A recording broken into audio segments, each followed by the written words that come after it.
Yo, hello everyone, and welcome back again to a brand new video.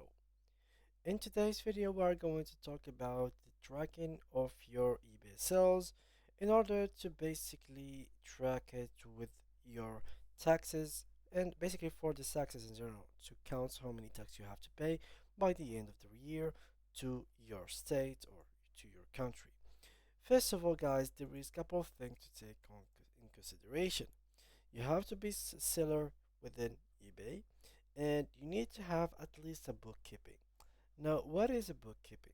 A bookkeeping is the process of recording your business financial transactions so that you know exactly how much you are making and where your money is going. This will help you to manage your out incomes and outcomes for your financial year.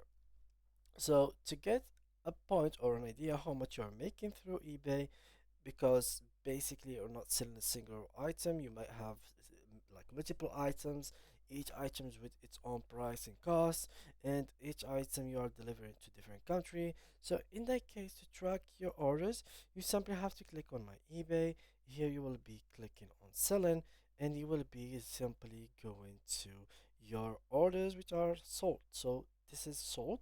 Since I don't have any orders, it will have nothing. But here you will have every single order that you had sold within the a period of like 19 years or 90 days or current year, etc. In our case, we would like to choose current year and basically check all the products, take an idea, and basically give them to your bookkeeping. You can extract them maybe as like save them in an Excel file and send them to your bookkeeping so you will know exactly how much you need to pay. And that's simply it, guys. Thanks all for watching, and see you guys in the next tutorial.